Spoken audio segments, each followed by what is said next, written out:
Alright guys, I'm back. What's up, fellas? Awesome. So begins the Q&A. So you guys have any questions? Go for it. A character that's black, even if you put a mask, at least have black skin tone. Oh, like a black character?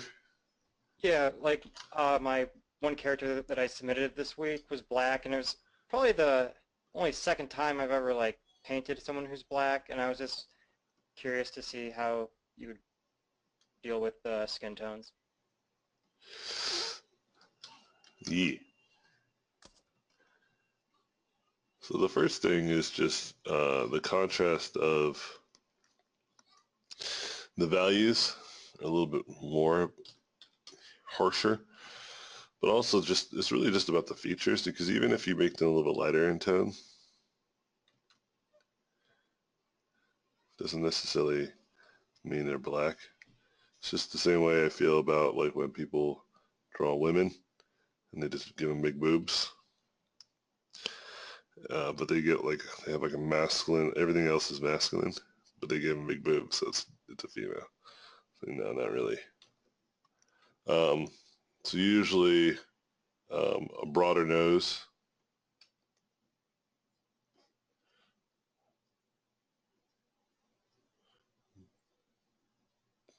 bigger lips, and usually like their lips are even darker too. So it's less about like maybe the skin tone and more about the features. Very strong cheek, and then like very prominent cranium features. And everything else could be like you can give them chisel or you can give them roundness.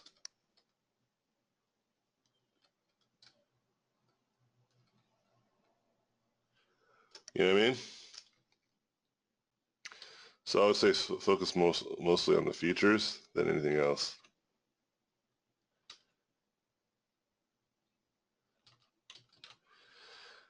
Because then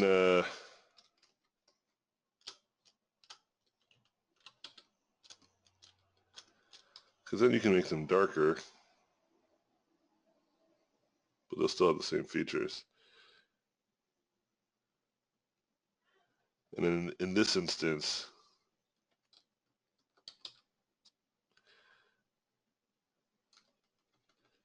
we'll start having a little more specular.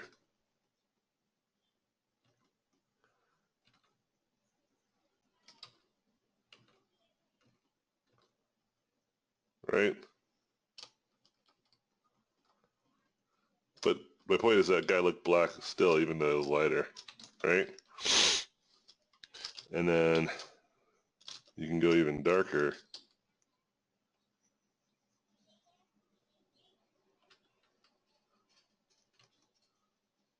but the features is what makes it.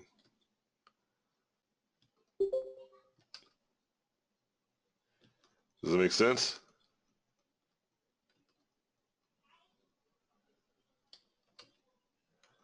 Same with every other racial or race of people, or ethnicity is probably a better word, right? Getting just their features right.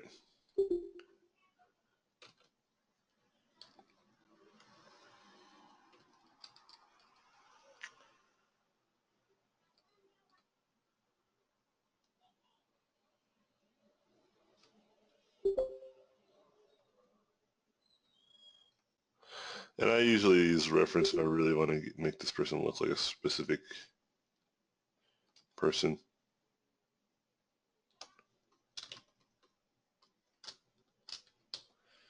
You know?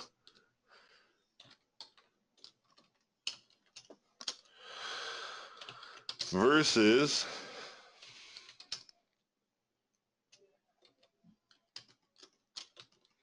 like, let me now make this guy Caucasian, which means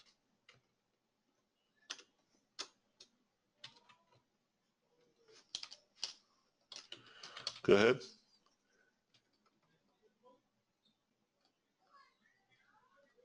Okay. Hey, I had a question. when you do something like fan art or something which involves you looking at another art style or reinterpreting it as your own, how would you sort of? I've always tried fan art, but it looks nothing like radical, even if I do it in my own style. Wait, say it again? I couldn't understand some of that. Oh, sorry. I was talking about when you do something like fan art, you know, Fan art. and Got it. like let's take Overwatch for an example. Now, if I try to draw Tracer, which is like, even in my own style, she looked nothing like Tracer, but then there's only I sort of understand and reinterpret it. So, I mean, how does that work? Wait, say that last part again. Like you do trace it in your own style, but it doesn't look anything like her. Delilah, I'm still Yeah. teaching. Huh? It's okay. Listen to Christian. Christian's in charge of you right now. So what he asks you to do, you gotta listen. Hey, if you're not behaving, then I'm gonna remember that, mamas. Um, okay, say it again. Sorry. That's alright. I was saying, like I try to draw Tracer like Tracer, but then there's so many artists who take the Overwatch as an example. Like they take the characters and they draw it in their own style, but they're still recognizable as the character, you know. Okay, gotcha. So I was just wondering about that. Well, what about it? What are you wondering? How do you sort of understand that art, the shape, structure, line of it, and yet in another art style manage to make it is where it is from, you know? Yeah, okay. Um, Like, that makes sense. no, it does. I think the answer is obvious, and I think you're gonna realize it once I explain, or ask you a few questions. Um, one of the first questions is, what makes Overwatch look like Overwatch? um, this simplified, semi-realistic Pixar sort of style. Um, is that it? Or Um, could you say that about Team Fortress? Team Fortress, they have a very, I don't know it with the volumes. It's something about the volumes and the way they make it. Okay. Would you say the same? Is it easy to say the same about, let's say, something like Paladins or League of Legends, No, right? So you get my point. Is just that you know you gotta be a little more specific, and more importantly, uh, you got to do more research, right? You can't just look at it and just assume you got it, right? Someone actually had a good answer. It's got the Street Fighter aesthetic. Exactly, right? That's a good place to start. Because then we can look at Street Fighter, we can see the origin of their influence, you know? I see. And then once you say, okay, well, then what makes Street Fighter look like Street Fighter? And then what makes that look like that? And then you start to keep digging and digging and digging. You know, what's the difference between the anatomy of a character in Overwatch and versus Street Fighter? Or what's the difference between, being comparative to real life, right? I see. Uh, And the answer is always very similar to what I've been teaching throughout the class, which is you got to ask yourself, how much time have you really invested to knowing the answer to this problem that you're having, right? I see. And that is quantifiable, meaning have you spent, could we say that you drew tracer, you did all this stuff, have you spent weeks studying this? No, Have you spent months? no, it was just something off the bat one day in my break. Yeah, if you did it one day on your break and it didn't work out, like why? The mysteries. The mysteries. Remember, like, don't ever assume that it should just come to you naturally, right? And always the symptom is always the same, is you just have never put enough time into it. Okay, that's it. And it's actually really easy after that to start acquiring. And what I mean by easy, I don't mean that you're going to get it like in the next shot. I'm just saying that you just know the solution, right? See, this is me teaching you how to fish, right? If I teach a lady how to fish, you feed her for a day. Or if I give a lady a fish, you give her a fish for a day. But if you teach a lady how to fish, you feed her for a lifetime. Right. Okay? So that was me teaching you how to fish, which is just don't ever just assume that you should just have it, right? And don't be confused to why it's so difficult. That's another point I want to make. It's difficult because you haven't put in time and effort into researching. That's why. It's that simple. It's always will be that simple. Okay? Like I can promise you, Right. you didn't do what I'm about to do right now, which is what is the proportions? Like what are the ratios? And if you have no bearing of proportions in anatomy, then you're going to have a harder time recognizing the differences and subtleties. So there's more stuff you need to understand and practice, right? Right. But you can Gosh, do, I feel silly asking now. huh? I said I feel a little silly asking now. No, it's not, don't feel silly. Just start to recognize that this is a reoccurring problem that you're running into, is that you're so bothered by why you're not so good at something, right? On the Right. first attempt. But once I point it out to you, right, you feel silly, like, oh, of course I shouldn't be good at it, right? That's actually a very empowering because now you know that it has nothing to do with you, has everything to do with your skill and ability. That's it.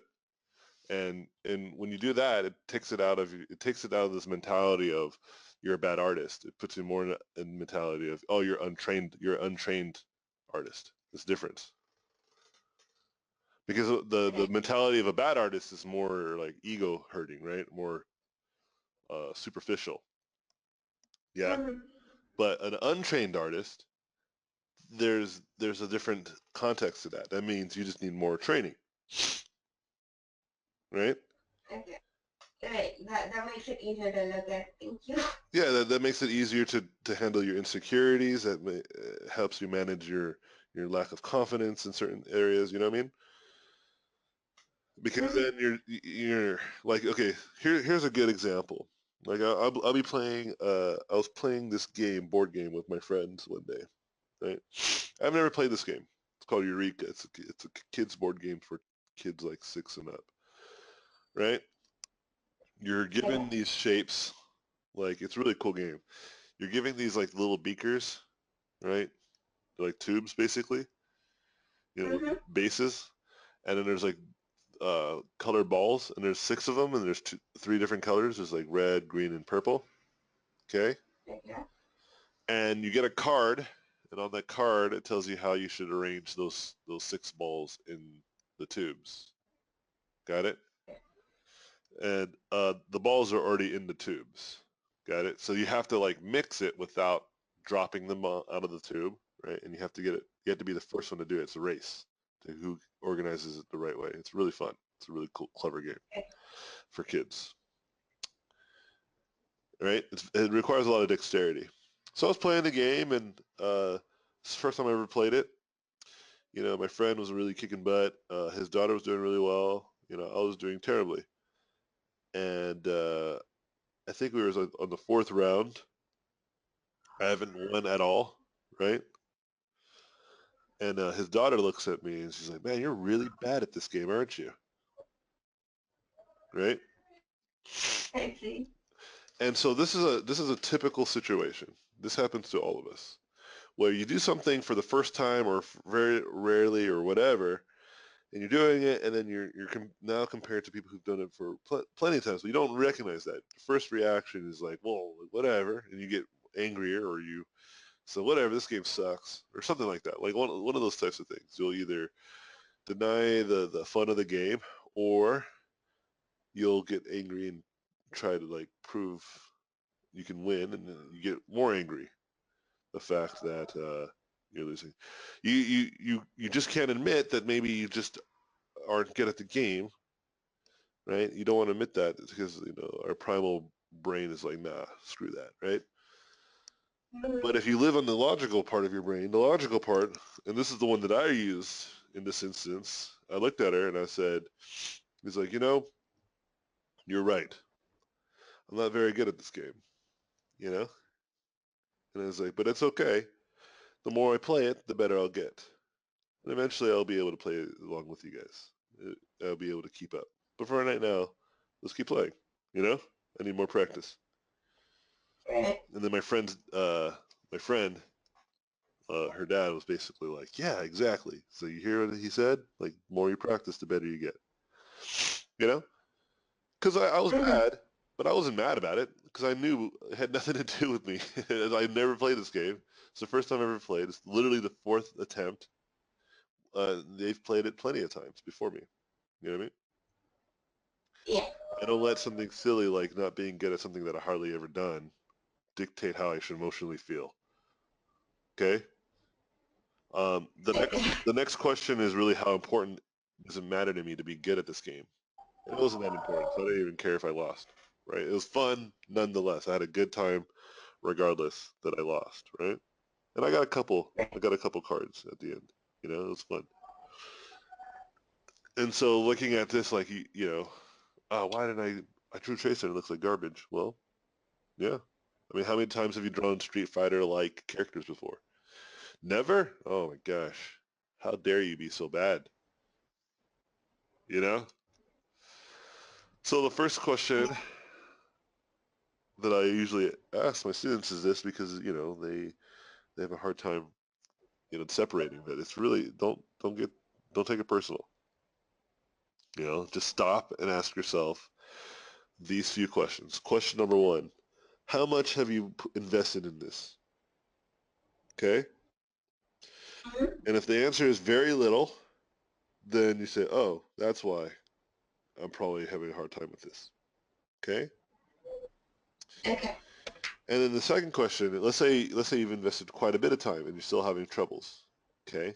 The second question is, are you asking the right questions? You know? Try a different question. Try a different approach.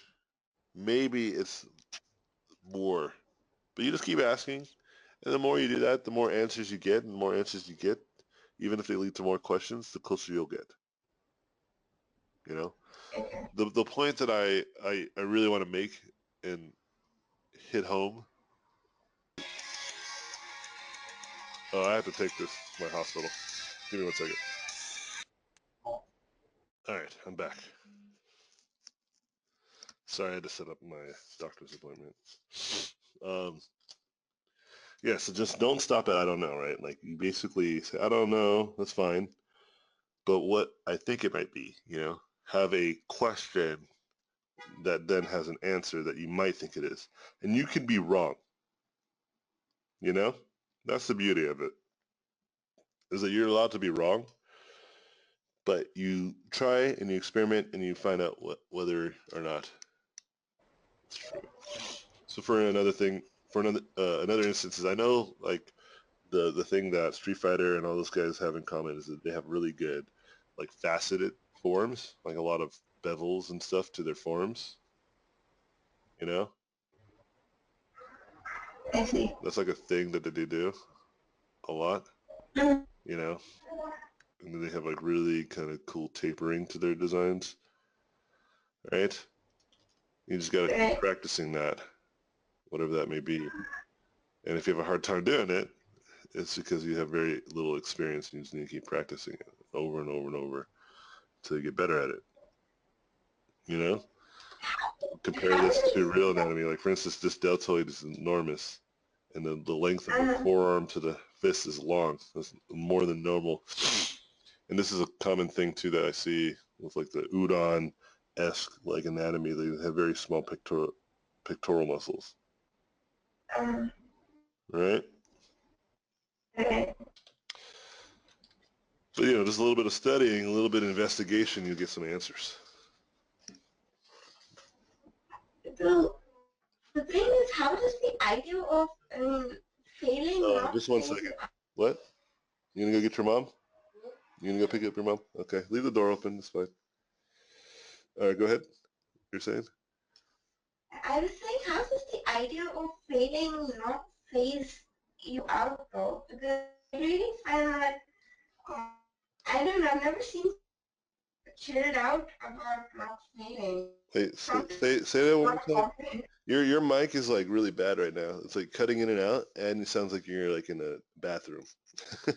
So it's really hard Yeah. for me to understand. Uh, saying, how does the idea of Oh, way better. not phase you out? Because I find that really hard to. I mean, I've never seen any doubt about being okay with things not going all right for a while. I mean, it's just sort of bizarre. Hold on just a second. Open the door, please. Delilah? I have to watch my kids because my son has to go pick up my mom, or his mom. Hold on, one moment. Sorry about this, guy. Leave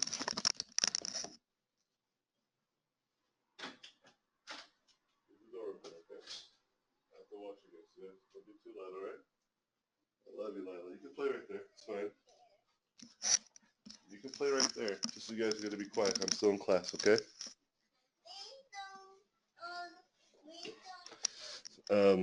So you're asking about how do you deal with being like sucking for a while? Is that what you're saying?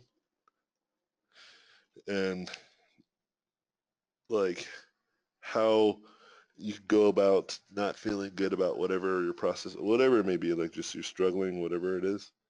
Is that what you're saying? Like how do you stay motivated?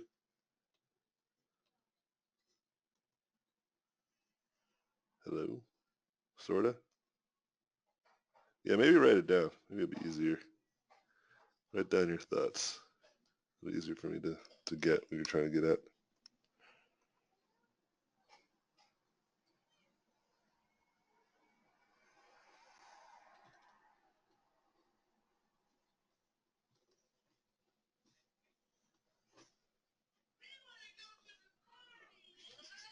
It's just I find it hard to comprehend not getting phased out at failures at all. Delilah, I said you had to be quiet. That means you need to take that to the room. If you're going to watch that, you have to turn it down. Okay? Okay. All right, thank you, sweetheart. Um, so you're saying, well, okay.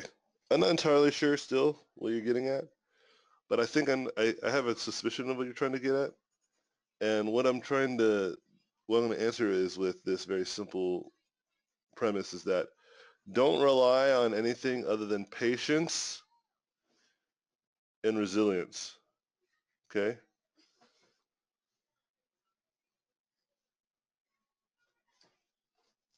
Oh yeah.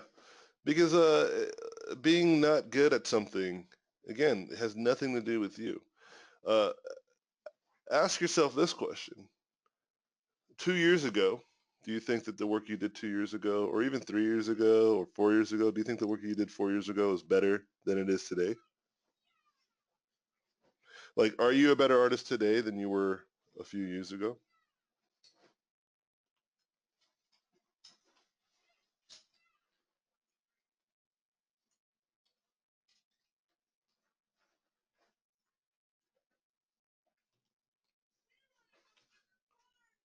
Right? I'm not sure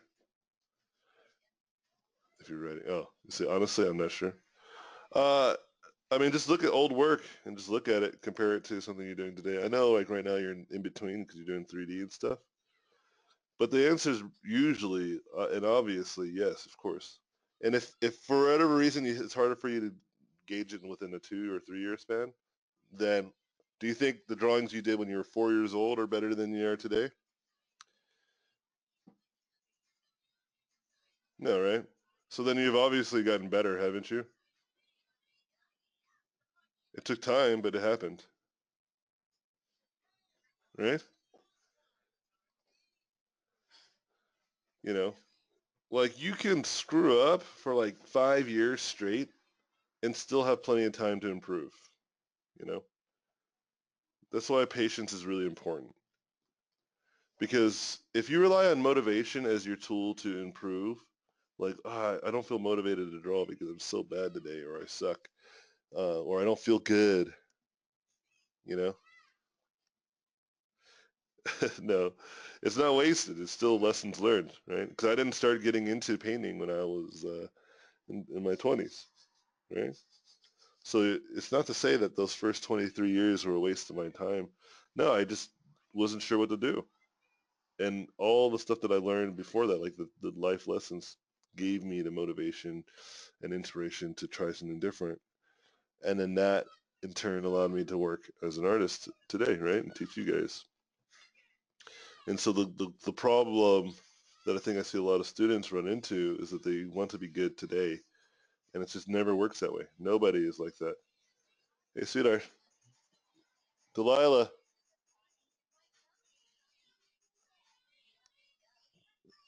She just left it like a... I know, Mama, but you left the iPod here and it's playing and I'm like teaching, sweetie.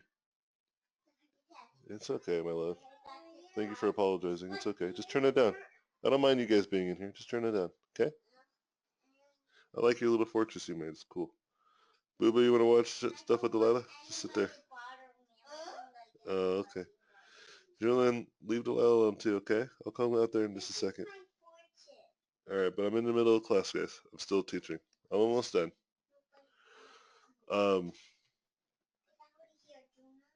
Hey, you guys both are gonna get out of here if you don't talk. If you keep talking,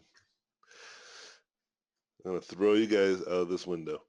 This window right here. I'm gonna throw you. You want to be thrown out the window, Boo Boo? Yeah. What? Wrong answer.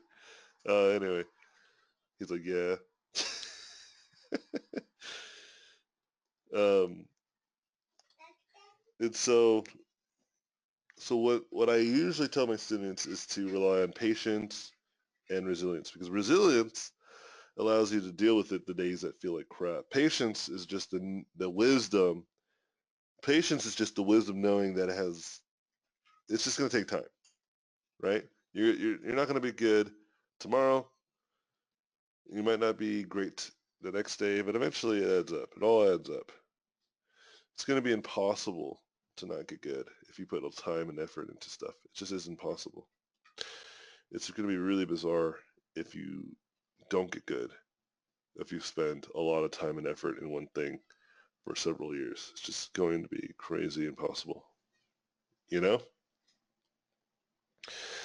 So here's a good way of thinking about it too. It's like, imagine that you have, like, these are like the sticks of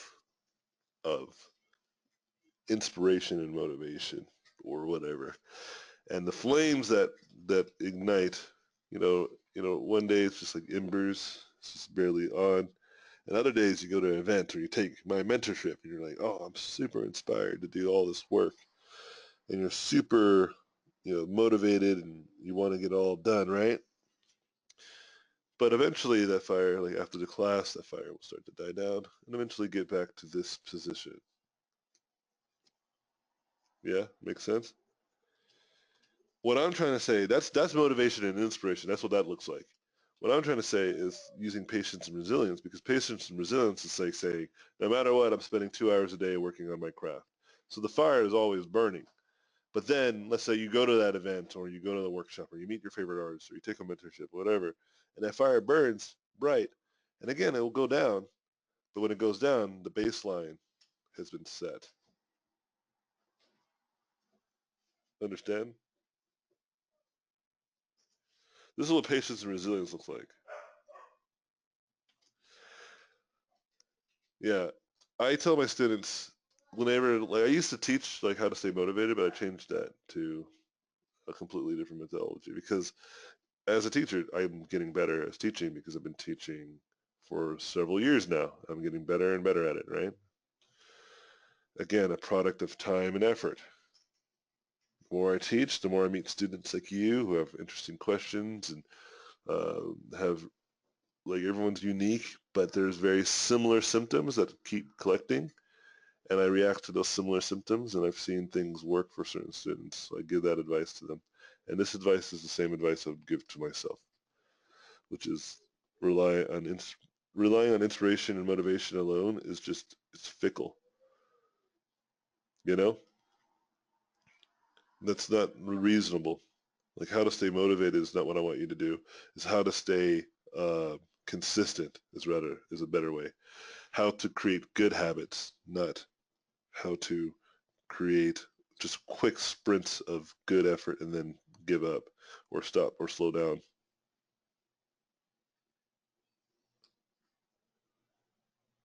I feel like after working my job for the last year and 2 months, I felt my confidence has been very up and down due to hellish nature of restaurant jobs, but though my confidence was lowered, I'm able to retain information way better than a year or two ago. Yeah, I mean, it's just better to just be better with your time and just be patient and be resilient and know that it's just a matter of time. There's nothing that's going to stop you more than yourself, you know? Yeah, go for it, Sean. What's your question? Anthony, And then go ahead got a few after Rochelle. questions. Yeah, go Say ahead. again? You go first. Go ahead. Sorry. Okay. Well, the first one is you mentioned the other day that you figured out how to make a painting look finished. Of course, for speed, so that you can paint like really quickly. So, what do you think are the things that basically, how to make painting finished? The things that makes it look finished. It's really all about clarity and getting your shapes and edges looking really good. The cleaner your shapes and edges are.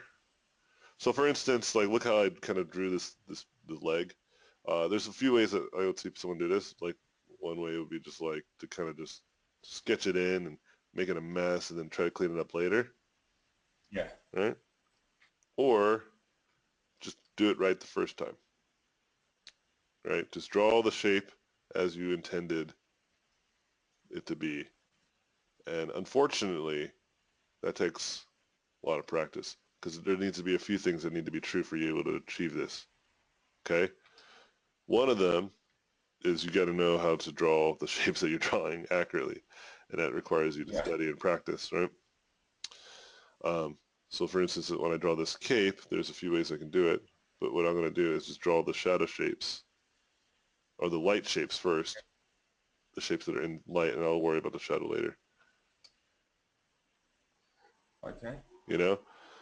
But yeah, so it's the silhouette has to be clean. That's one of the things. I refrain from using the word silhouette specifically because I'm saying all the shapes need to be clear. Okay. Yeah. From the outside shape to the inside shapes to the shadow shapes to the light shapes to the detail shapes, right? Okay. Here's basically just clearness. Yeah, just clarity. It needs to be clear. That's what you're fighting against when you're trying to finish a painting. You're fighting against clarity, right? So if we look at this image, right? We know that it's a person's head. We know that she has hair. We know that she has eyelashes. And we know it's a girl. Yeah. That's how powerful clarity's shape is, right? Oh, this is hilarious. This guy's dick. This is so funny. That's just there. Even in silhouettes, you can't hide from porn. There's always someone. All right, so here's two good examples. So which one is more realistic? This one or this one? What's the second option? Okay, yeah, the one on the right. This one. This one, right? Breakdancer. The guy with his hands down or this zombie? No, the other one, the breakdancer. Why? I think it's a correct anatomy, that sort of stuff. If you kind of fill the picture in what it's supposed to be, I don't know, I think your brain just reads it correctly, that it's true. But why? Where the other one looks fake. But why? This one's anatomy is terrible. The But forms, basically. yeah, but how do we know the anatomy of this is good? We can't even see the lines. We can't even see the inner shapes, right? I don't know. You're right, but you have to be more specific, like, right? Like that's kind of the conclusion I came to. It's like, how do I know that this is realistic versus this? And it's just the accurate of shape. Like this person, for instance, the fact that this person or like this photo manipulated image probably, right? Yeah. That they kept the bevel of the sleeve right here. You see, like it's like very small, Yeah. but that's I see it. enough to make us believe that he's wearing a t-shirt. Yeah. You know? Where this one we don't get any clue of that. It's just all lumpy, right? Yeah. And then the eyes are glow in the dark. Yeah, But if we didn't have obviously. that, we wouldn't even know if this person's looking straight or to the side or 3/4. Where this one we know, we almost can see exactly where he's looking, right? Yeah. Because of the perfect positioning of the silhouette and all the shapes, right? Okay. So I investigated Okay. further, black and white portraits. Thank you, Delilah, for being so quiet. Are you falling asleep? Hey, wake up. Yeah, that's right. Um, she had her eyes like slightly closed. It's so funny. Hey, get out of here, Julian. No one asked you to be here. Get out of here. I'm just kidding. He's so funny. The kids are awesome. Anyway, Yeah, you too. so like, how do we know that this is a photo? You know, like these are the kinds of questions that you have to ask yourself, right? Like, how do I know this is a photo, not a painting? Like, how do I know this is real? I think that's what you said earlier. Basically, the clarity of each and every single shape, even like to the lashes, it's Yeah, solid. because if you get rid of all the detail, because some people might say it's a detail, but you can look at paintings that have a lot of detail Yeah, and but it still, still looks and now if I do just this, not good. you look at this, you like, how do we know that this is a posterized version of the photo? We already know that, right? We don't even question that it was most likely not drawn. And if it was, it's very impressive. But it looks more like someone posterized or like photoshopped it. But how do we know? Yeah, I don't actually. Right? I know. It's because Basically, it's because the shapes and everything, it's just accurate. Everything's proportionately positioned the right spot, you know? You know what I mean? yeah. And if you do anything, like let's say I did something like this, just slightly moved it. Just see how slightly moving it, all of a sudden, starts looking like trash. Yeah, it does. It looks like somebody drew it very badly. And And I mean, it's no, it's still all no right. different. Hey, don't make fun of my drawing. No, I get what you're Yeah. saying. But hold on, watch. I'm just gonna Yeah. make some more changes, just to prove.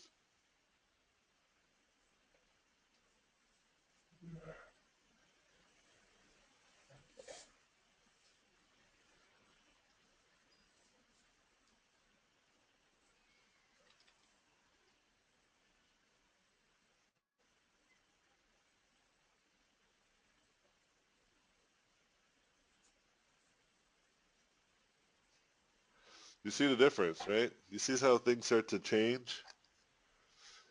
Yeah. So that's just basically incorrect form, and that gives it away that it's not real. Or Like well, I made a very specific, I made a very specific statement, and I'm sticking to it, which is it's all about the clarity of your shapes. I Form, think that form yeah. is just another thing that you're defining through shapes. If you really break it down, like what I'm doing here, yes, there might be like very subtle gradation between this shape and that shape, but there's absolutely a shape that defines that separation. And the more clear that shape is, and the more accurate that shape is, the more we believe it to be true. Okay, because I was the other question. One of the other questions was. I'm just mentioning it now while you're explaining this because I always also wanted to figure out, because you also said I think at the first class that it's all about shape. I did. And I was thinking to myself, what do you mean by shape? So is it basically the same thing that you're talking about now? Yeah, everything. I had a friend who Okay. I told this to like a while ago. I think when I was mentioned it earlier in class, that's who the story I was telling. I was like, it's all about the shapes, and he was just like, nah, he didn't believe me. And then like 2 years later, he's like, dude, it's all about the shapes. I'm like, I know. Welcome to the club. And like if you watch traditional painters paint, they paint the shapes usually first, whether they do it through So that's line. basically like 2D type of look before you start beveling stuff. It's all about the shapes, everything, and it's really convoluted. I know, I get it. It's too ambiguous to just say it's all about the shapes. But if you really want to get down to the nitty gritty and you want to know how to finish a painting faster, then you have to be better at shapes. You have to just know the shapes that you're drawing and how to control that. Right, Anthony. So what I'm saying is though, with the shapes though, I mean, because I'm a bit confused. Do you mean shapes as in terms of three-dimensional shapes, or you also just mentioning that like if you see a painter, they usually just do like the block out, so it's sort of like a 2D vector type of thing. Is that what you refer to as shapes, So or the one three-dimensional? of these shapes is three-dimensional and one of them isn't. Which one is? Yeah, The, chalk on is three-dimensional. but it's just a shape. I didn't render it. I didn't paint it. I didn't add any other lines Yeah. to it. But yet you agree that that's three-dimensional, don't you? Yeah. That's the difference. Because a lot Okay. of times I see this. You can render this. You can add detail to this, but the shape is already fucked. You're already screwed. You get what I'm saying? It's all Yeah. about the shapes. And I'm going to show you one more demonstration just to explain this. The one that really kind of hit this home for me. It's one of my favorite paintings of all time. So look at this. This is a painting. Now look at the face. Look at the hands. Oh my gosh. Look at all that detail. Look at all that, the rendering, right? Nah. Sorry, my internet's a bit slow. I'm just seeing it now. Okay, it looks like a photograph. Yeah. It's amazing. But it's a painting. Wow. Now, you're looking at the hands and the face. It's looking amazing, right? But look at the dress. Yeah. How do we know the dress is realistic?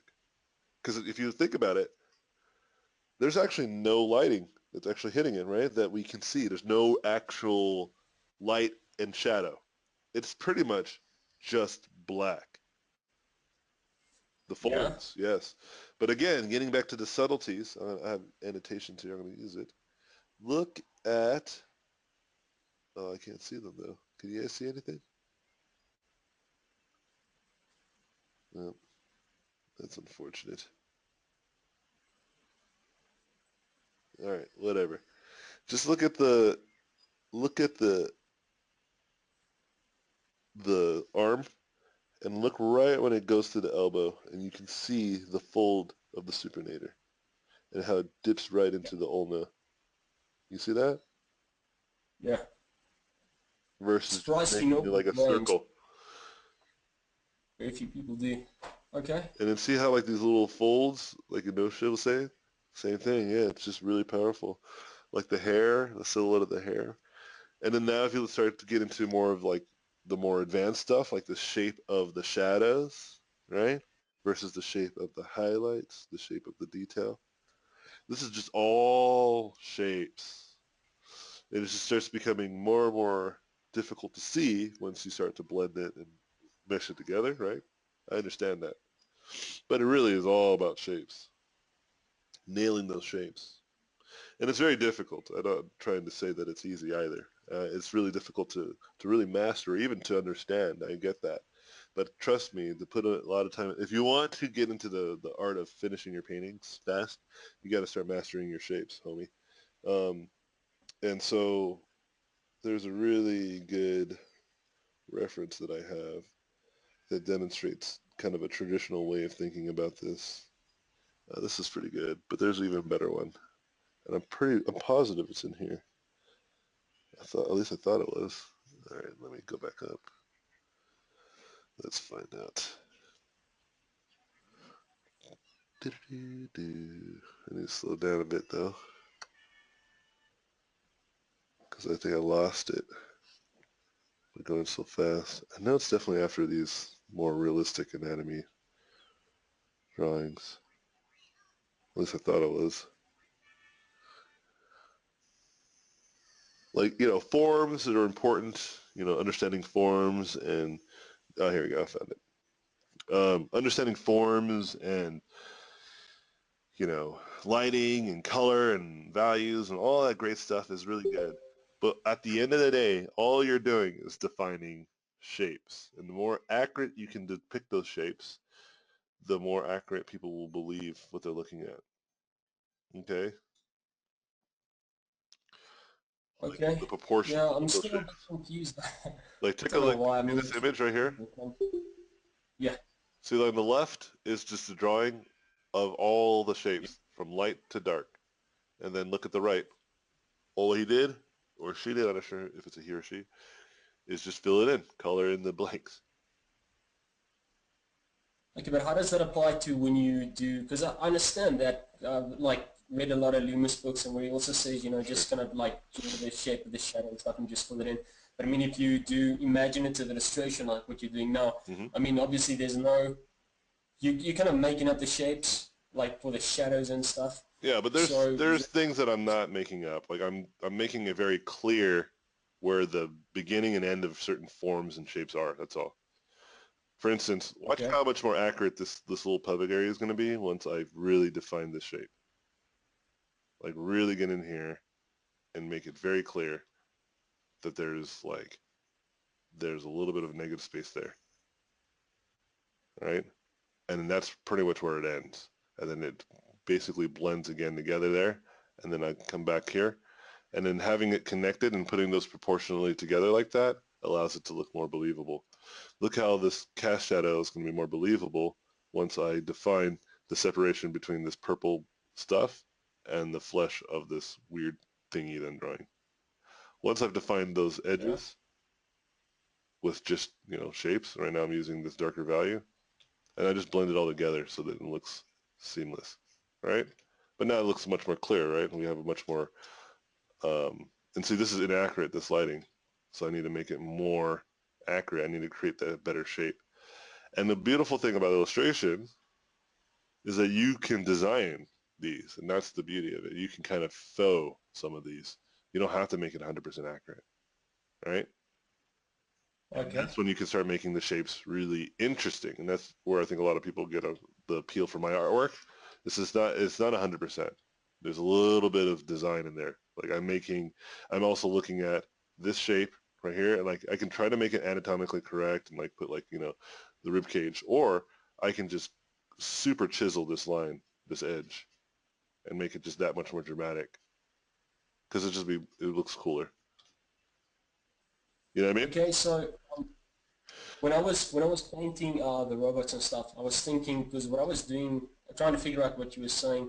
I was when I was painting, I was drawing sort of like the outline and then filling in Yeah. when I was designing, and I felt that that really held me back. So what I did was I was started looking at reference like cards and stuff, and I was thinking, and maybe you mean shape, like if you look at the like the fender part is like a whole three-dimensional shape, and thinking of adding that whole shape like to the torso, or you know what I'm saying, like the three-dimensional form instead of just the outline design. Oh yeah, that Instead of helps. Like all that stuff helps you start to get closer to just come up. understanding the shapes. Yeah, and having different kinds of shapes will say different things about your design for sure. Like all that's true. Like everything's tools, right? But at the end of the day, what our brain recognizes is just shapes. That's what I'm coming down to. You know, it's crazy that it might feel like it doesn't feel like it should be that simple, but it really is. Um, that's why our brain can get like distracted by optical illusions, you know, because our brain's Yeah. like those shapes don't make sense, so it starts making sense out of those shapes, you know, Okay. and Hmm. that's why like some certain things like because they're so obscured to our brain that it starts even moving images. Like yeah, you've seen those optical illusions where Yeah. it's like not moving, but it feels like it's moving. It looks like it's moving. Yeah. You know what I'm I've talking seen about? those. Yeah. Yeah. Yeah, it's like another good example of that. Um, So like if you look at what I'm doing here, like what's I'm not even rendering, right? But you're No. able to tell what's going on, right? Like Yeah, so this it's guy, like it's a the, guy wearing a coat and the pants, and I'm trying to get the shoes right, but the shoes are kind of screwed. But imagine this, if I do something like this is something that I got straight from, what's his face, Jeremy Geddes. Like there's a zipper there too, right? So getting the power of the shapes is like, it's so good. Because look how convincing this image is without me putting more effort other than just maximizing on the shape design. so this is sort of like the design without the rendering, basically. Yeah, pretty much. But you can also render it just thinking of shapes alone too, right? Right, that's what I'm trying to Okay. get at. So if you ever watch, like, if you watch traditional painters, like, that's how they work. They just go straight to the shapes. They find all the epic shapes and then they just blend it. I think I know what you, They just yeah. grade it. They just gradate the difference. And then that's when you start getting Yeah. into stuff like how much is the gradation, the curvature of that surface, right? Yeah. But you need to know that there's a corner first. So you separate that corner between two shapes, right? And then now you Mm-hmm. ask yourself, is it more rounded or is it super sharp? You know, and you define that by the way you render that corner, right? Yeah, Or the the way you, size of the animation. Yeah. yeah, that's pretty much it. But Okay, yeah, I think I understand it a lot better now, thanks. cool, Yeah. man. It's like I disclaimer for the 100th time, right? It's not easy Yeah. to understand this. Okay, it took me like probably 3 or 4 years to really admit to myself that that's what it was too, right? Um, Okay. Yeah, because I was and even my friend, it working on took a him project. 2 years, right? I explained to him, I was like, telling him, he's like, nah, I don't believe you. And then 2 years later, he's like, dude, it's all about those shapes. I'm like, yeah, man, Okay. welcome to the club, you know? Yeah. All right, thanks. I do still have like two more questions, but I don't know if somebody else wants to Yeah, ask something. I think, I believe it was Yeah. Sean. Was it Sean? Had a question? Yeah, it's me now speaking. Oh, wait, oh, you are Sean. It was, Yeah. I think it was Rochelle. Rochelle, right? He was asking about 3D and 2D. Yeah, so let's, yeah, better quickly So, ask.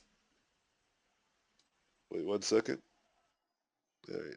Okay, so check it out. Like I'm putting in, okay, I'm trying to make this knee pop out. And so I'm thinking of the shape of the knee in terms of the light shape, right? And I'm thinking that's about right.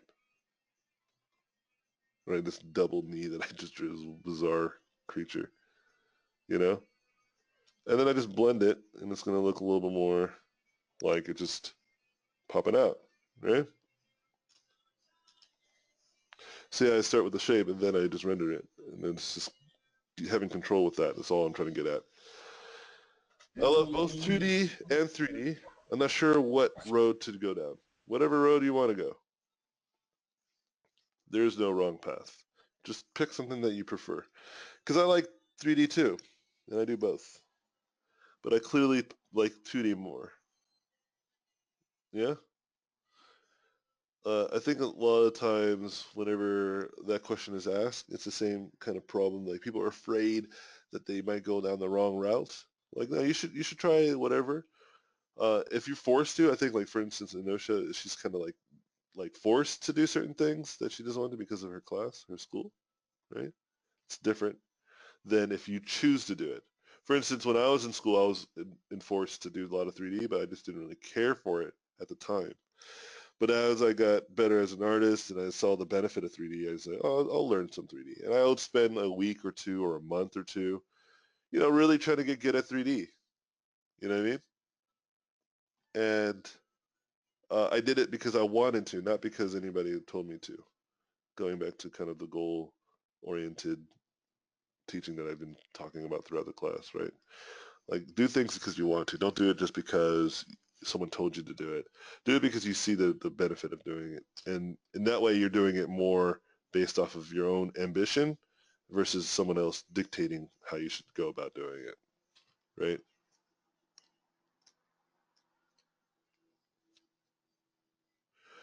Yeah, you just, Like I had students who really loved 2D, but then they tried 3D and then they completely switched over. And I had people who loved 3D, but then they did 2D and they completely switched over. Like there's no wrong route. If people, like there's some questions that people bring up where it's like, well, I want to make sure I learn all my fundamentals. No, you can learn all your fundamentals in 3D. Just because you get lighting and all that stuff for free doesn't mean it's good, right? You still have to learn how to do it. And you can still do it through 3D. It's just a different way of learning it. That's all. There's, you know what I'm talking about, right? Like you know, there's plenty of awful 3D out there, and it's in 3D, and it's awful, right? Like binder art that you'd find in the 90s, you know. So yeah, it has nothing to do whether the tool is better or not. It's just what do you prefer? Because you have some people that are like Vitali, who are like master 3D artists, and then there's people that are not. And you have people that are like awesome at 2D masters, like Jamie Jones. And then you have a bunch of people who are not. It's like the tools are just tools. Uh, I think Keith has a question. Hey, AJ, I have a question. Have you ever had to relocate for work or school? Thinking about relocating to either Cali or Brainstorm, or Singapore for FZD, and I am really lost on how to go about doing that. I haven't personally, so I don't really have any like real practical advice that I can apply to you, like that I done myself. I don't really have anything I could say. I could say this: just do it. That you make sure that you're safe, like that you have a place to stay, that you can secure income, or like if any of that kind of stuff, like make sure that you can do it. I don't think there's a problem with doing those types of things. Like I've seen plenty of people do it, and they love it. Like a lot of my students have done it. If you're in the Facebook, are you in the Facebook mentorship, with the Facebook group? Are you're not? If you guys aren't, you guys need to ask for an invite for it, and I'll add you guys. But if you go there, you can ask these types of questions. There's plenty of students who have done this, who've relocated entirely. You know, a lot of them have come to California. I think California is a good choice because all the jobs are here, and there's a lot of amazing artists. So it's really it's a reflection of where you want to live and travel. If you don't really want to, you know, travel to a completely different world, then Singapore might not make sense. But if you want to just go to traveling to California and you're an American citizen, it's not going to be as difficult, right? For one, you speak the language, right? And then two, there's like I'm here in California, and I'm not just here, but many other people, including a lot of my students. A lot of them relocated to live out here, and I encourage that because it's a good move. I am very lucky that I live out here. Just default, I'm a Californian straight up. But I say I don't have any practical advice that I can give you because I haven't really had to do that. I moved a lot though when I was a child, so I know what it's like to move and be in different places. You know, it's hard. But I was with my parents, so they took care of me. And I used to live with friends when I was living on my own. So I can't. What I'm basically saying is like ask others who have done this, who are like in similar position as you, because they'll have better insight. You know what I mean?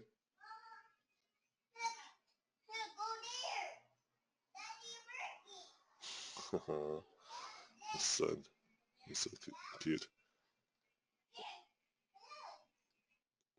Yeah, talk to them. That's great. You know, should hook them up. Yeah, get some more insight. Like, don't just ask me, because I haven't done either of that. I went to school in California. I lived in California most of my life. You know, so it's just a matter of like knowing what you know about yourself, and then listening to other people's advice, and then just putting it together in a collection and just making a choice. You are living in a great time though, where you don't even have to move. To be honest, if you just are really good at self-discipline and just kind of focus, you can achieve a lot. But if you feel like you need to change the pace, I know one student was like that. Like he lived in Boston, and he's like, he wasn't worthy. He didn't have a lot of work ethic. And then when he moved out here and he was away from all his friends and the comfort of home, and he didn't have like all he could do was focus on art. He said it was a good change of pace, and I agree. He got a lot better because of it. So I see the benefits of it, but I understand the struggles of it as well.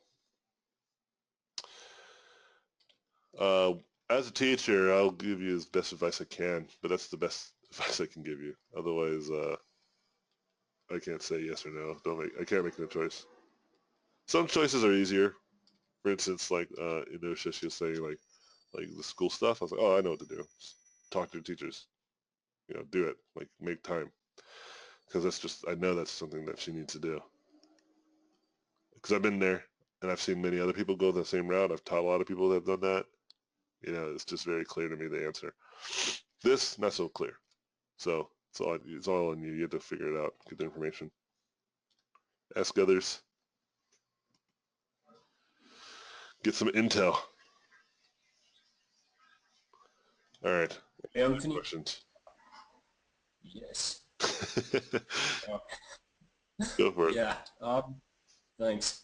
Yeah, I've got a lot of questions, man. I mean, I never, No, it's like I all said good, dude. before, any other artists. So I mean, it's very cool. I've been reading a Scott Robertson book, and there's one thing that I'm really struggling to find in the book, and it's on color. And I was thinking, because I think I'm getting my form rendering and stuff, like, the value of shadows and light and stuff. I think I'm kind of mastering that a bit. But what I'm wondering about is, like, let's say you've got a yellow light. Uh-huh. How does that influence the local value? And I've heard that, like, the shadow then would be the complementary color of that yellow. So, I mean, what do you think about how like a blue light or a yellow light or just sunlight, how does that influence color-wise, not value-wise, but color-wise, the local color of an object, like red or whatever? Well, my opinion on color is that it just isn't real, right? In the sense that we see it, it's just like I'm gonna get philosophical, and then I'm gonna give you That's some okay. practical advice. I mean, well, it's not really philosophical. It's like kind of scientific. So color is just really an illusion made up of the mind. You know what I mean? I'll see you later, Keith. And here's a great example. There's like this tribe out in Africa that have like hundreds of words, I think, for like the color blue. I might be over exaggerating, but basically my point is like they have like all different shades of blue, right? Like they can see they have like all kinds of names. No, it wasn't blue. I'm sorry, it was orange. I'm thinking I got it backwards because they live out in the Sahara and stuff like that, right? Like so they see a lot of yellow and oranges, right? So they have like all different kinds of colors that they can think of. And they have names for it. But blue, they don't. Really only have like the sky, right? And even the Yeah. sky, they call it white. It feels like directly translated. It's like different. Hmm. Really interesting. So anyway, so they show like this color skew where the colors were all blue except for one, which was like slightly green. You follow? Yeah. Now, to most Westerners, that's like teal. Okay, we know that. We have a name for that color. Yeah. Okay? And they don't. And so they were literally could not see that color, Okay, I've heard of this phenomenon. right? Not with color, but something similar, yeah. Like it's impossible for them to see it. They just don't see it. But then you do the same thing with the oranges and the yellows. The flip side happens because since we don't have a lot of names for different oranges and yellows, like think of like what is an orange yellow color to you? Like if an orange yellow, what is that? Like the name. Uh, Really, you can't I think don't of one. know. It's really hard, right? Yeah. So the same problem for us. Like we can't see that difference. It's much harder for most Westerners, Well, right? I can see the color in my head, but I don't have a name for it, yeah. No, but like if you have if in the context of all of this one kind of color, orange, and then you slightly add a little bit of yellow, it's actually very difficult. I believe that's what it was for us, just like it was difficult for them to see the blue, Okay. right? As a painter, you have to become better at that. You have to see all sorts of spectrums, right? You have to train yourself. Yeah. But that gets to the point of the illusion part, right? So color is actually very subjective too, because, you know, you have people say, you know, red is for passion and fire, but in some cultures it doesn't. It means like truth and honesty. In other cultures, like blue, Yeah. for instance, in Africa, like in some African tribes, means like it has like a I believe it was like I forget. I'm not going to even say what it is, but it was something that we don't associate with. For instance, blue is usually like sadness or it's like down or whatever, right? For them, it was not. It was like not. It wasn't even complete the opposite. It was just something different. You understand? Okay. Yeah. And then now let's get into the context of like the practicality of it. Like, because yeah, if you have a yellow light hitting surfaces, things are going to change. Okay, right? But Yeah. even that, as a painter, can be, you know, you can do whatever you want. You don't have to listen to the Yeah. rules, right? Because if you really want to get scientific about it, there's a very, very easy way of learning all that. Just look at the science, right? I mean, not easy, but like look at just the evidence that's out there and just practice that evidence, right? There's like a painter named Sam Nielsen who's like super scientific about his approach to color, you know? It's real boring, Okay. man. I was watching his videos. They're really informative, but super boring. Like I'm like falling asleep because they're so scientific, you know? But like, yeah, you know, this idea of, okay, so you have a yellow light, so then whatever you're painting has to have the complementary color. That makes sense, but is it really that, or is it just because of the illusion of one color being next to another color? Yeah, Because that right now I might didn't be really true. add blue or anything, but yet it feels blue, right? Yeah. It The actually is. saturation. Yeah. It actually is in the blue spectrum, but if you separate it from the yellow, it doesn't seem as blue, right? If I were to Yeah. put that same color here, it actually feels more brown, right? But it's the same Yeah. value. It's the same color, everything.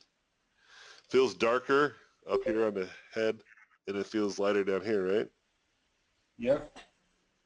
But they're the same. They're exactly the same, right?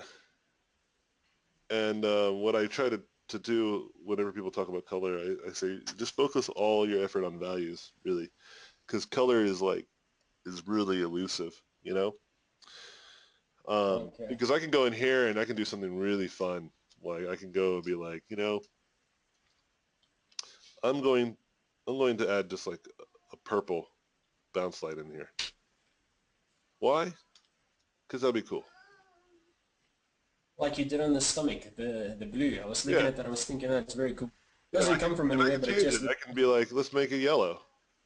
Because I'm an artist. I can do whatever the hell I want. All right. But one thing is Yeah. consistent is the values. Yeah. Oh no, the values are like the most important thing. Absolutely. That's a, Yeah. yeah. Watch this. I can even change the color completely, and it'll still work. Now it's yellow. Yeah. It's now completely subjective. You see what I'm saying? Like you could take any Yeah. of the recent stuff that I did. Like I opened up that one painting. Yeah. That was a very cool painting. I was seriously impressed. I don't know how you get that Just, dimensionality. It's very cool. So like you just can stick your understand finger. your forms, and it's all about the shapes. like again, understanding forms, anatomy, lighting, perspective, proportions, all of that is so you can have better and more accurate shapes and edges. That's it. Because you can render a cylinder, but it's not interesting and it's not accurate to an actual arm, right? So it's like, what is the shape of the arm with all the muscles and all that stuff collectively, right? And so, Yeah. yeah, again, if I could take this painting and I could change it to completely different color and it'll still work. Okay, so you just saying. So you don't actually ever think of, okay, it's a yellow light, so mix Nah, the local color with like 30% yellow. no, I don't really care about that stuff because Oh, it's all subjective, right? Like it only matters yeah. if like I have that as the goal. For instance, like if I had to do a color key, which means like I have to push an emotion with my painting, Yeah. then that starts to matter a lot more. Yeah, because Right? I'm thinking in context of when it does matter. Yeah. Like So if then, you read a novel or something. then I'll just Basically, then I'll just look at all the cultural reference. I'll look at all the seasonal reference that makes sense. Like if it's a sad moment in the story, and it's a Western movie, then I need to look at all the color keys that we associate, like a dark day, maybe it's raining, maybe it's muted, maybe there is no colors, you know, and then just okay. design around that. And then in terms of practical lighting setup, it's really still about the values. But when you're putting the colors together, here, let me do a quick demo of like a color key,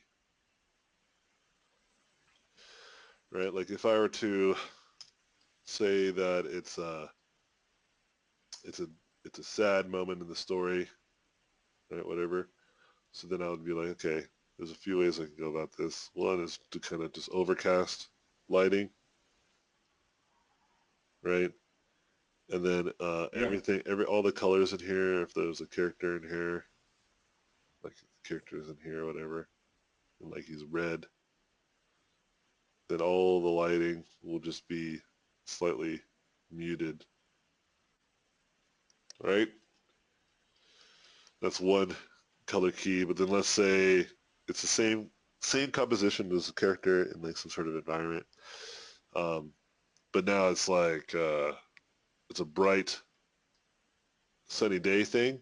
Then I'll just like pick like straight up like, okay, there's like grass, there's a blue sky,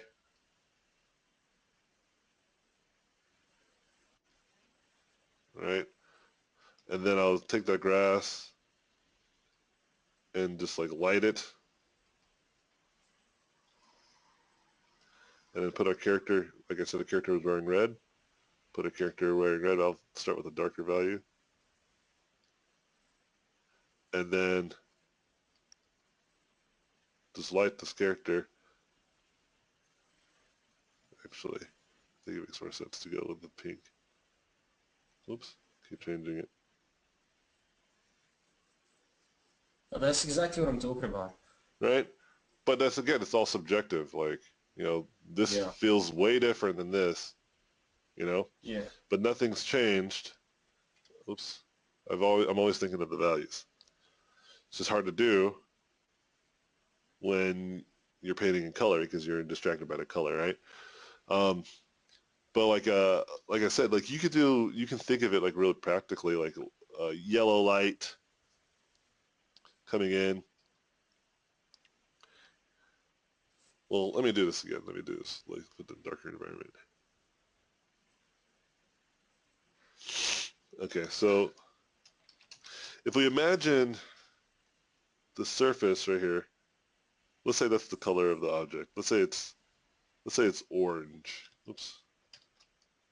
Right, and it's dark because there's no light in there. Okay? Okay. There's some sort of ambient light that makes us see it like this. Okay? But there's really nothing else going on. Once we introduce a light, like if it's like a regular like white light, then we're going to see orange on this thing. Right? Okay. Because it's orange. And white light, what does light do?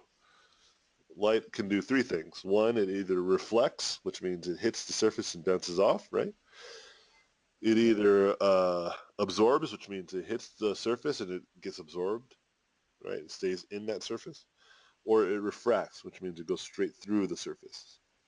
Got it? Okay. Yeah. Now, what we see in terms of color, if it's a white light hitting any kind of object, which is the sun, that's why in the sun you can have pretty much all the colors of the rainbow kind of going on, right? Because if it's red, it's red. We see when the light hits the surface, all colors except for red bounce off of it. Or, I'm sorry, all colors except for red get absorbed. The red bounces off of it, and that's what we see. We see red, right? You understand that, right? It's pretty Yeah. simple.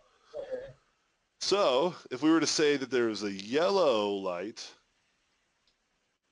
just a yellow light, then the question is how much orange is in yellow, and well, there's really not. So it actually will just be yellow. Because the only color that can bounce off of the surface is what? Is orange, I don't know. Yellow? No, if it's a yellow light, if the only color that's in the light is yellow, what color Okay. can only bounce off of the surface? Well, probably yellow. Not probably. It is yellow. Definitely. Yeah, absolutely yellow. Because there's no orange, there's no blue, there's no green, there's nothing else. It's a yellow light. So yellow is only going to bounce off. It doesn't matter if the surface is orange. You understand? Okay. Now, if it's like if it's a bright yellow or like whatever, yellow happens to have a little more colors in spectrum, but it's safe to say that it's probably going to just be mostly yellow. Have you ever gone to like a concert and they only had like red lights, Yes. right? And if you look Everybody at turns red. if you look at the surfaces of these characters, like people, like this is a blue light, and what is that color? It's blue. Doesn't matter what color these people's hairs are at this point. Doesn't matter Okay. because it's only blue light. Look at this. So there's blue light and orange, so they're being illuminated. And so what really what we're getting out of this image is, yeah, we know they're Caucasian and this might be blue, or it's like it's the black and blue dress all over again, right? It's based off of the lighting situation. If you take all the colors out of context, take this, oops, take this, take that. It's all just products of the blue spectrum. Right? This is not even red or anything. Like there's nothing there. All right? Even this drink right here, it's still like very blue. Actually, it's pretty magenta. It's pretty good. But still, right? Like it's just like none of this stuff. Like it all lives like right here because that's the only colors that are there, right? But then if you look at the back and like their hair, which is already being illuminated by the orange lights, it's different. But what makes us know what we're looking at has nothing to do with color, though. I see. Basically values again. Because this changes everything. Yeah. And check it out. We can do this. Now they're at a green concert. Now they're at a yellow concert. Now they're at a red lighted concert. Yeah. You see what I'm saying? Yeah. Okay. It's all about the shapes. I see, I think, Yeah, don't get distracted by color is what I'm trying to get at. Like color is not easy. Like nothing that I'm suggesting is easy. Okay? But once you start to separate what really makes things look like things, you start to realize the importance of others and the lack of importance in other things as well, right? And so, for instance, like to me, color is one of those things that's super subjective, and I keep it that way. That's why people have been like really impressed lately, I guess, with my color paintings. It's like, oh man, your colors. And it's because I don't give two damns about what I'm doing with them. All my effort is on value and design, the actual subject. And I just happen to put color on it this time. That's it. And like seriously, I'll start a painting like with this color scheme, and towards the end, I'll be like, I'll just do this. Literally, I've done this a few times already with a few paintings that I've put online, and I'm like, oh, you know what? I'm gonna do this one instead. And then like no one will ever know that it started off purple. Yeah. Right? Because I know underneath this just doesn't matter. I think I did that with. Let me see. Which painting did I did that with? Oh, this one for sure. I did it with this one, 28. So let's look at 28.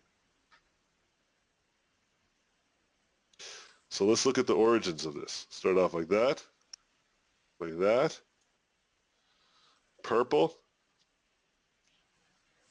and then green.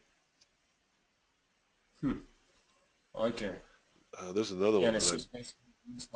Yeah, there's another one that I did that too. I'm trying to think of which one I did that for. Oh, there's some top secret ones you guys haven't seen. Oh, this one too, 25. It's a lot of paintings. So let's do a sketch. Start off purple. Did all this fun stuff.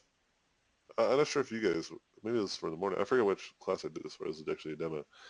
And then I was like, oh, that's pretty cool. Then I changed the color and I was like, oh, I like that better. You know? Yeah. I see what you're saying, and it works either way. It Yeah. looks just as... So now it's just an opinion. Now it's like, do I want it to be purple or do I want it to be pink? And I decided to do pink Sure. because I see purple. I see that purple like color scheme often. I don't see this color scheme often. So that's why I chose it. Again, that's what you were talking about earlier, bringing in the mood, just basically choosing the color for the story, Yeah. not for it being realistic. Your personal goals. Okay. Yeah. What are your goals with that color, man? Like Frazetta is one of my favorite examples of this. Frazetta could give two craps either. Like he would have characters be fully illuminated from the bottom with a green light, but there's no green light at all implied anywhere else. But it still looked dope Yeah. because he had strong forms and values. Yeah. Okay. Awesome. Yeah. Thanks. That helps a lot. I think that answers it. Yeah, good questions. Okay, cool.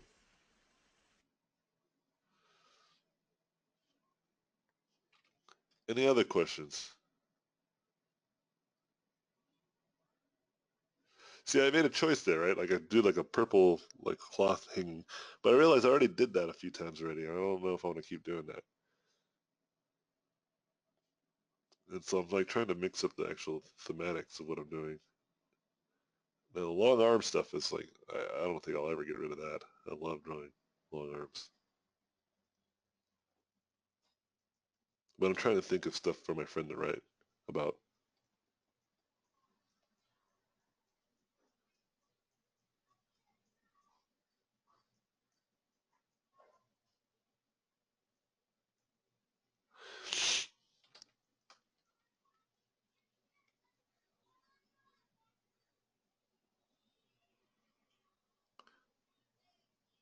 There's choices I don't want to do. Like I don't want to have the arm come across, but I might have to.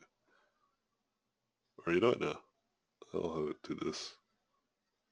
And then this arm has to do the same thing. Something like it's holding something. So you have to get that swoop in there. Get that anatomy shapes right. Any other questions? Is there anyone else in here? I know a few people left. I'll take one more question. I know I owed you guys a little bit more time anyways from the Saturday class.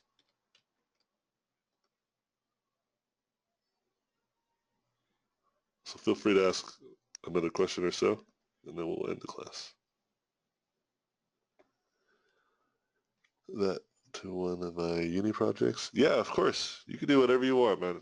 That is just as much your class as mine. My goal is to make sure you do well. Okay, whatever you're working on, whether it's for a project that you have that's yours or for a different for school. Like I'm not a big stickler on like what you do. I'm a big stickler on how you get it done and the effectiveness of the quality of the work. You know what I mean? That's all I care about.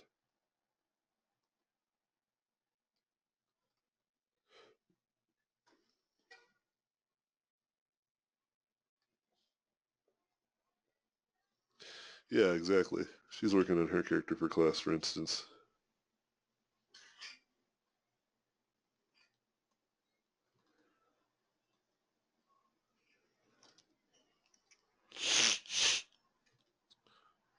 Any other questions, though, friends, colleagues?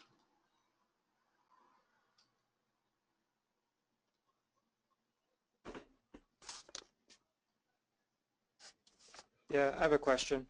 There it is. Go for it. Um, at the end of the class, are you going to give us any kind of, I don't know, maybe like a little evaluation, perhaps Absolutely. Yes, for something, stuff we can work on? Because, I don't know, I'm thinking that maybe I'd like to take the mentorship again, but, sure. I'd like to take some time off before Oh yeah, there's plenty of doing people who've that. done that. Yeah, absolutely. Just ask me and I'll tell you. Absolutely. Just remind me to ask me. Right. You can even ask whether you're capable of working or not in industry. I usually tell people, everybody in the class, if there's only a few things you need to consider, you don't even have to ask. You can just take a look at yourself and see if you answered these questions on your own, which is, were you able to keep up with the work that I asked you to do in the class? And if the answer was yes, then yeah, you can definitely work. Now, can you work for the greatest and biggest, baddest companies out there? Probably not, you know? Some of you I think can. Some of you I'm sure can't. But that's just a matter of time. Eventually, you will be able to. Remember my Blizzard story, right? Like it wasn't like it didn't happen overnight for me either, right? But the big question I usually have people ask themselves is, yeah, like, were you able to keep up? Because if you can, then that's really like the studio life is very similar to kind of the demands I was asking you. Uh, except the difference is that you'll get fired if you didn't do the work, right? Where in my class, I evaluate why you didn't do it and let's talk about it. That is what I do as a teacher. I teach. Some lessons are hard taught though, like some things you just can't necessarily teach, like people have to just experience them, you know? For instance, like, when I discipline my children, like usually I do it by thwarting them, by revealing to them how their arguments are pretty much uh, lackluster. They don't have enough evidence to prove their case, you know? For instance, or one of our kids was explaining, like, like he was doing the things he's doing and that he was doing it on time. And I was like, all right, then prove it. Prove that you can do stuff on your own without us interjecting, right? And sure enough, he was 10 minutes late on doing one of his things he was supposed to do. And he's still trying to argue it. And I was like, but what time were you supposed to do it? He's like, this time. And I was like, all right. Then what time did you get done? He's like, this time. And I'm like, well, I mean, what's there to argue, right? So some things is hard to, to teach, but I try my best to really make sure that you guys experience it, right? Like I know some of you guys had failed, and when you failed, we looked at that and we said, how can we fix that, right? And I think that's more valuable to you guys to learn than me just teaching you how to move pixels around. Because there's plenty of tutorials out there that are equally as good, if not better, than some of my tutorials on how to move pixels around, right? But it's just like the mentality is a hard thing to get people to adjust, because it's in my greatest interest to not just teach you guys how to paint, but to teach you guys how to keep painting. That's kind of like the mantra of my lessons, how to get you to keep moving that Wacom tablet, pen, or pencil, right? Because I know that's the greatest strategy for everyone's improvement. This is why Art Center does really good, like has a really good success rate in terms of like some of their alumni. It's because they make them draw so goddamn much, you know? They can draw so much. That's why I encourage people to go to Brainstorm instead, because it's cheaper. They just do the same thing. They make you draw a lot too, but it's much cheaper. Right? Much, much cheaper. If you're cool with spending $250,000 for people to tell you how to draw a lot, then go for it. I remember one of my friends, he showed me like 1/4 of work that he did, and it was like 11 by 17 paper, and it was stacks of them for one class. And I was like, holy shit. That's when I realized I wasn't painting enough. I wasn't painting at all.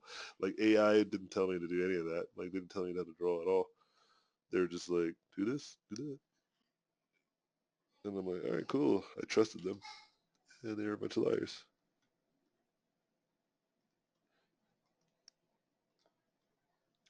And so I try to get a good balance of making you guys do a lot of work, but not too much. That's unreasonable.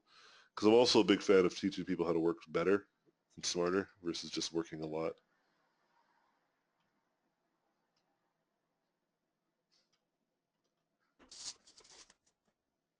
All right, I have one last question. Yeah, go for it, brother. As I get to the final stages of my character design and I'm doing color, Sure. I've never really had much success um, adding color to the black and white image through either like the color or soft light. But do you have any tips on how to color a black and white image? Yeah, sure. The problem I think you've already actually alluded to earlier. I think you were talking about you need to work on your values more, right? I believe so. And it really comes down to that. It really is just having stronger sense of values, but also just understanding the value of color. Okay. So for instance, if you want to get like a very saturated color, you know, then you have to live in the midtones. Like the lighter, like the more midish and more darker midtones, you can get some color. Got it? So basically, if we were to look at, if you were to look at these different values that I'm about to place in front of you,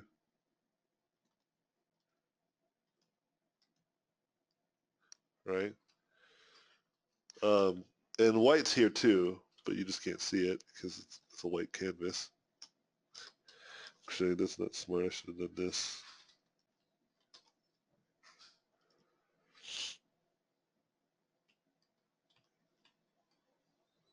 Just slightly darker, so you can get white in here. Okay, right? So you have these different values, right? The closer you get to white, then there's absolutely no color. The closer you get to black, there's absolutely no color. Because it's white now, and it's black now, right? Um, but somewhere in the middle is where you get some of your more basic colors, but not all of them. Because you have colors that are lighter, and you have colors that are darker, just by nature, based off of their saturation and their value, right? So for instance, I see this happen a lot where a student will be like trying to paint red onto a lighter value, like right around here, this gray that I'm painting, and on this white. And I can't get that red in there because you're getting pink, right? But this is the same color there, just to prove to you this is normal. So this is red, okay? And I'm just going to take it all the way to the bottom, okay? And turn it back to color, and you can see where red really exists. And where did I say it was going to exist? Yeah, looking at this, it definitely points out immediately what I need to do. So Yeah. So let's say you have a lighter value and you want that to be red, just accept that it can't be, you know? yeah, Because you'd rather exactly. live with a graphic read than with just adjusting it to be red. Because what ends up happening, right, is that you're just like, oh man, it's not red. And so you start to paint red in there, right? And then what happens? It changes your value scheme completely. That was supposed to be Yeah, white value, but now it's not. And then all your values get screwed over because you're focused on the color instead of the values. But there's a time and place to adjust the values, right? Like let's say you wanted this to be more saturated, you know, you're putting in this red, let's say for this. Whoops. God, what the hell's going on here? Oh, my shift click was on this way. And you want this to yeah, it's not red, but you want it to feel a little bit more saturated. What you can do is just put desaturated values next to it, and then you could put like different colors even, like different hues.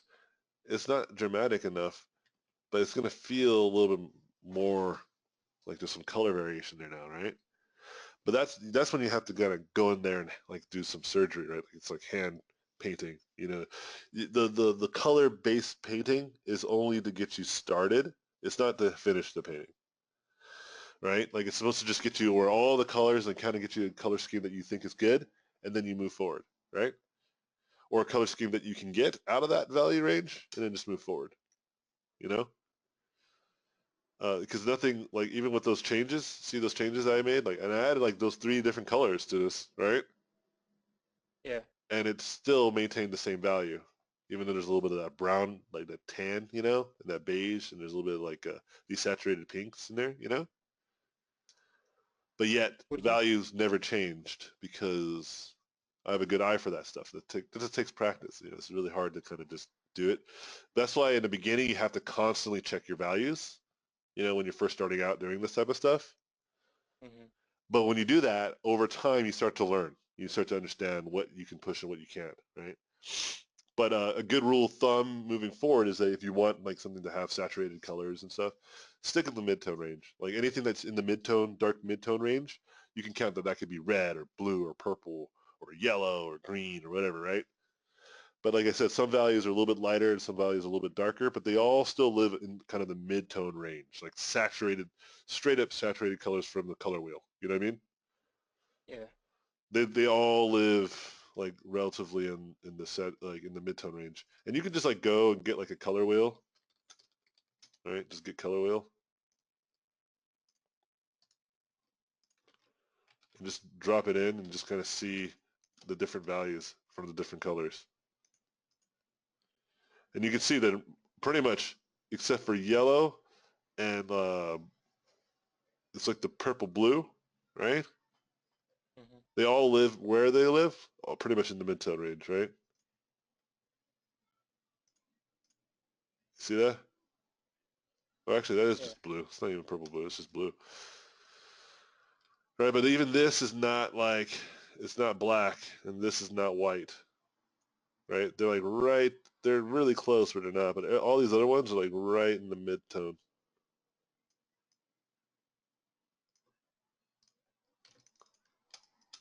Yeah?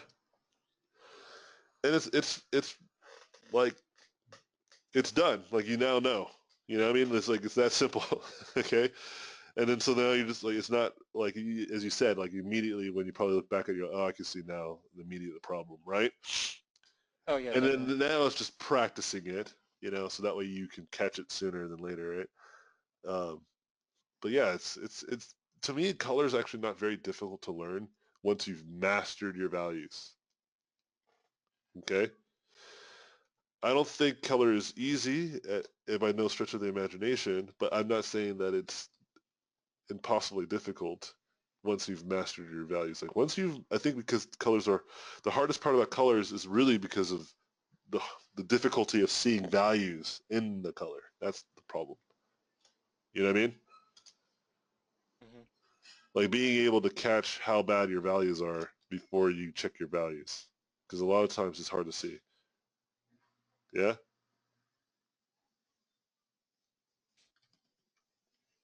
Like being able to just spot this. Like I know like the cloak is in the background are very similar in value. So I'm trying to think about like whether I should make the thing lighter or darker, or I'll change it all entirely. You know? Yeah, you know what? I need to get some orange in here. I haven't done much orange. Let's do like more of this orangish red. Yeah, like right there. That's good. And then let's just do some color balance too. Let's just mix it up.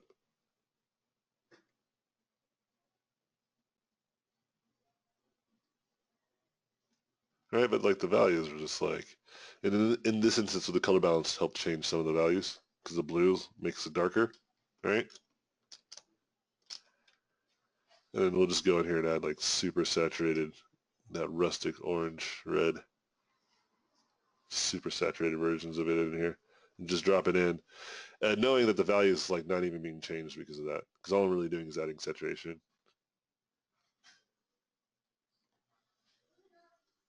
you know. But again, it's just like practice. But checking your values often is really valuable. I used to do it all the time, but I just stopped because I'm able to spot it much easier nowadays. Okay, like don't you guys remember always don't gauge your yourself to me because I'm like for some of you 5 or 6 years ahead of you. You know, it doesn't make any sense. They'll be like, oh man, AJ was able to just drop it down like it was nothing. It's like, no, man. It took 5 or 6 years of like practicing. It was not nothing. It was very hard. You know?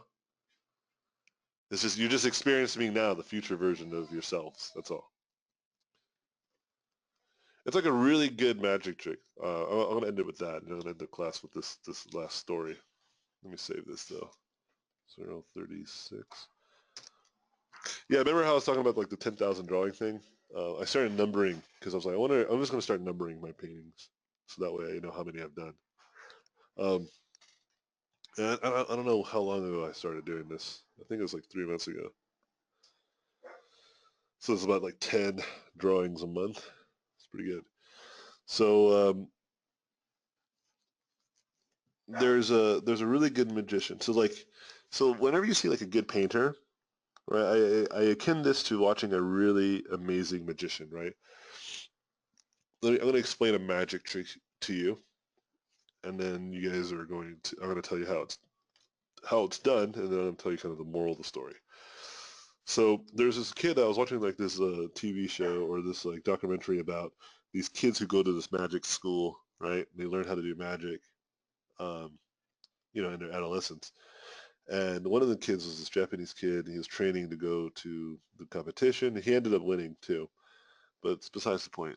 So he was talking to the documentary person, and one of the tricks he said he had was this cool trick that he does on the bus, where he'll have a card. He'll have a card. Let's say it's like the ace of spades or something, right? And he'll have it in his hand, right? And then he'll basically put his other hand through the window of the bus. The bus window will be open, like it'll be open so you can put it in, right? So far, so good, right? And then he'll put this in the hand and he'll put it in the palm of his hand and then he'll slap the window so that both hands are not touching, but they're like connected and they're separated by the glass with the card, whatever, right? And then he'll remove his left hand and on the other hand will be the ace of spades, right? So it's cool, right? It's like he kind of made the card go through the glass, right? Yeah, it's cool. It's a great illusion. And you see this trick and you're just like, it's magic, right? And this to me is very similar to like when you see a really good painting online and you just don't understand how to even begin, right? It just looks like magic. But most of you guys understand that it's not. But you still get caught up in this romantic idea that it's just like it really is just magic. And a lot of you, not all of you, but most of you will fall into this delusion where like I don't understand why I'm not that good at something, and I've explained many times, and I feel like that's my number one job is to remind you that it's not magic. Like this is not magic. He did not make the card literally go through the window. You all understand this, right? So what did he do? Well, the trick was that he actually had the other card behind this hand, but he had it in a way where you couldn't see it, So he had two cards, and he showed this. He showed the trick, and then he showed how he did the trick, and then he takes the other card, and right when he slaps it, he does a really good sleight of hand where he puts it basically further down his palm. So now it's invisible in this hand. So at first it's invisible in this hand, and then when he slaps his hand against the glass, he makes it invisible in this hand, but then he reveals it on the other hand. So that it happens so quick that you don't realize he's swapped. And then he moves his hand so fast, it's like, he does it, that he swapped it out, but it still feels like it hasn't gone through the glass until he removes his hand, right? And that's the best part of the trick. It's really great. And when he removes his other hand, it's like, it's through the glass. But there's two cards, and it happens so quick, and he gets rid of the other card when you're like amazed by the fact that it went through, but it didn't. And he gets rid of the other card so that he can bring back his right hand and do whatever with it, Now it's like empty. And then he explains that he learned this trick by practicing it every day for 2 years on the bus. Okay? Because it had a lot of sleight of hand, a lot of diversion, a lot of like misdirection to get you to look at the right spots at the right times so that he can do all the stuff that he said. Right? Like by the time you are focused on, let's say, this hand, he will inevitably actually have already swapped it out. So if you were to look to the other hand, like to the right hand, you would see the two cards at the same time. Does it make sense? But he's done such a good job of making you look at this hand, and he's like talking and talking, and then when he slaps it across, then the sleight of hand of hiding it, like you're focused on this hand and it goes over there, and the sleight of hand of hiding it as it happens needs to happen by you now seeing the card in the other hand, but not realizing it until it's already happened and before it's too late. And when he did that trick, it was really cool. It was very eye-opening in terms of just like work ethic, and also just in terms of like years of practice. Does this all make sense to you guys? So yeah, certain things may look like magic. It may feel like it's just like a trick, but at the end of the day, it's just tons of just good hard effort.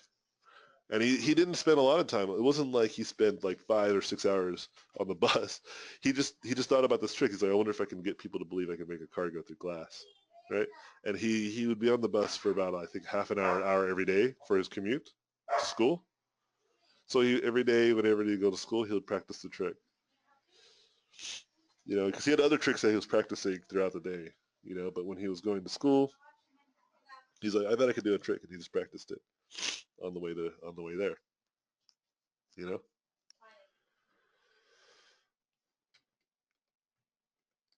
And that's like going back to kind of the moral of the story of like a lot of the lessons I've been trying to teach you guys in the class, which is just keep trying, just keep putting effort in there, you know?